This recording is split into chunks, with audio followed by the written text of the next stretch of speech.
সন্তানকে ভুলেও তিনটি কথা বলবেন না, বললেই কঠিন বিপদের মধ্যে পড়বেন। আপনারা তো পড়বেনই, কিন্তু আপনার সন্তানও এই কঠিন বিপদের মধ্যে পড়বে। অথচ আমরা হর হামেশাই আমাদের সন্তানদেরকে এই তিনটি কথা বলে আসছি, একেবারে হর হামেশা। আমি একেবারে রিসার্চ করে দেখলাম যে প্রত্যেকটা বাবা মা তারা তাদের সন্তানদেরকে হর হামেশা এই কথাগুলো বলতেছে, কিন্তু তারা বুঝতেও পারতেছে না। আমাদের সন্তানদের সাথে, প্রত্যেকটা পিতামাতার সাথে সন্তানের সম্পর্কটা হবে এরকম, বান্ডিংটা হবে। ইমাম ইবনুল জাউজি রাহিমাহুল্লাহ উনি একটা কিতাব লিখেছেন যে সুন্দর সম্পর্ক বিনিময়ে জান্নাত। আমাদের সম্পর্কটাও ঠিক এরকম হবে। প্রত্যেকটা সন্তানের জন্য আদর্শ হবে তার পিতামাতা, প্রত্যেকটা সন্তানের অনুপ্রেরণা হবে তার পিতামাতা।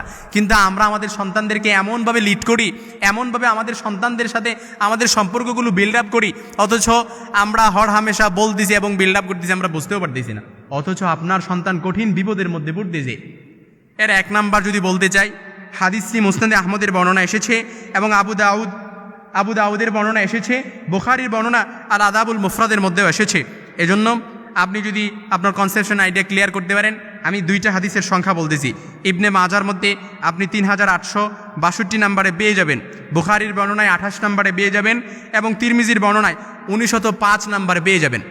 আপনার কনসেপশন আইডিয়া ক্লিয়ার করার জন্য আপনি দেখে নিতে পারেন। প্রথম নাম্বার যে ভুলটা আমরা করি, আমাদের সন্তানদেরকে বলি, সেটা হচ্ছে আমরা একটু আমাদের সন্তানদের রাগ হলে, সন্তানদের সাথে কিংবা সন্তানরা যদি আমাদের কথার বাহিরে চলে, তাদের প্রতি রাগান্বিত হয় আমরা কি বলি যে এত মানুষ মৃত্যুবরণ করে 2 মরস না কেন, এত মানুষ মারা যায় 2 মরস না কেন, কত মানুষ হয়তো মরে 2 মরস না কেন, এরকম একটা বদদোয়া কিন্তু আমরা দিয়ে দিই। আর বেশিরভাগ মা এই বদদোয়াটা দিয়ে থাকে, অর্থাৎ মহিলা মানুষ তো, মহিলা কিন্তু বেশিরভাগ লানত দেয় যে হাতের উপরে আল্লাহ ঠেডা হতো, এরকম লানত মহিলারা দিয়ে থাকে। অথচ আল্লাহর হাবিব সাল্লাল্লাহু আলাইহি সাল্লাম বলেন, আবু হুরায়রা রাদিয়াল্লাহু তাআলা আনহু থেকে বর্ণিত, সালাসু দাওয়াতিন মুস্তাজাবাতুল্লাহুন্না লা শাক্কা ফীহিন্না, 3 ব্যক্তির বদদোয়া আল্লাহ তাআলা কখনো ফিরিয়ে দেয় না।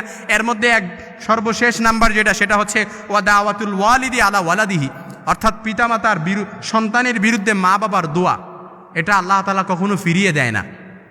এ সম্পর্কে একটা ঘটনাও কিন্তু আছে। বনি ইসরাইলের এক প্রখ্যাত আল্লাহওয়ালা ছিলেন, অর্থাৎ বনি ইসরাইলের জুরাইজ নাম ছিল, যে সবচাইতে বেশি ইবাদত বন্দিগি করতো তার গির্জার মধ্যে, অর্থাৎ ইবাদত বন্দিগিতে লিপ্ত থাকতো। এক সময় তার মা, যখন সে সালাতরত অবস্থায় ছিল, তার মা আসলো, এসে তাকে যখন 3টি ডাক দিল, তখন সে 3 ডাকে যখন সে সাড়া না দিল, তখন ওই মা কিন্তু একটা বদদোয়া দিছিল যে মৃত্যুর আগে তোর পতিতা নারীর মুখ না দেখিয়ে আল্লাহ যেন তোর মৃত্যুবরণ না করে। এই জোরাইজের মা যেই বদদোয়াটা দিয়েছিল, ওই বদদোয়াটা কিন্তু লেগে গিয়েছিল।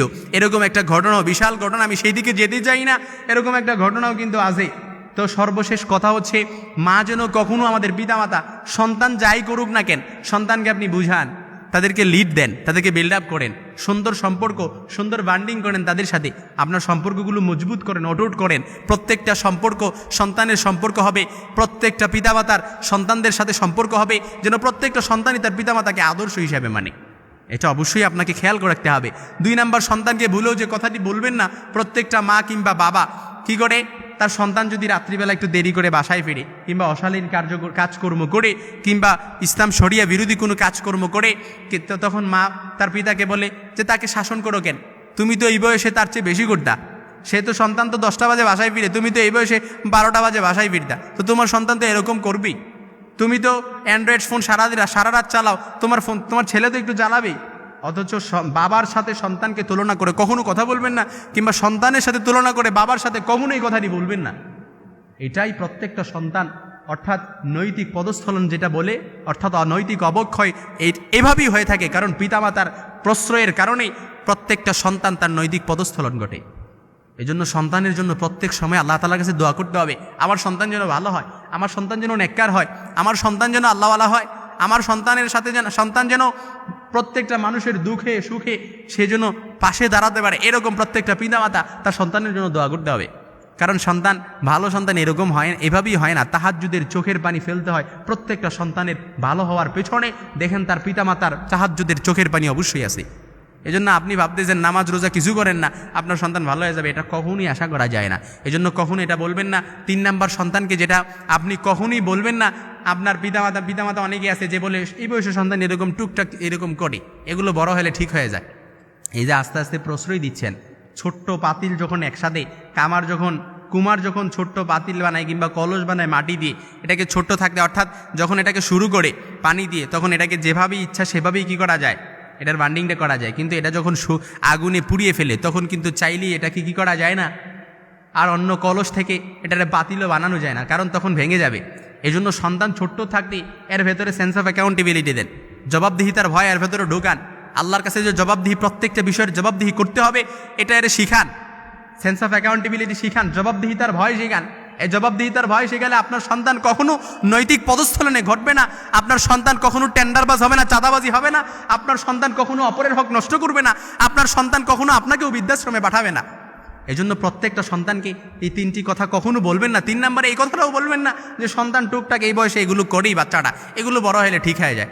এই কথা বলার কারণেই যখন সন্তানের কানে এই কথাটা আসে তখনই তো সে তার নৈতিক পদস্থলন ঘটে। এই জন্য প্রত্যেকটা পিতামাতা আমাদের সন্তানদের কাছে এরকম হব যে আমরা আমাদের সন্তানদের জন্য একটা অনুপ্রেরণা হব, আদর্শ হব, যেন আমাদের সন্তানরা আমাদের আদর্শে অনুপ্রাণিত হয়, আমাদের আদর্শে আদর্শিত হয়। আল্লাহ তাআলা তৌফিক দান করুক, বলেন আমিন।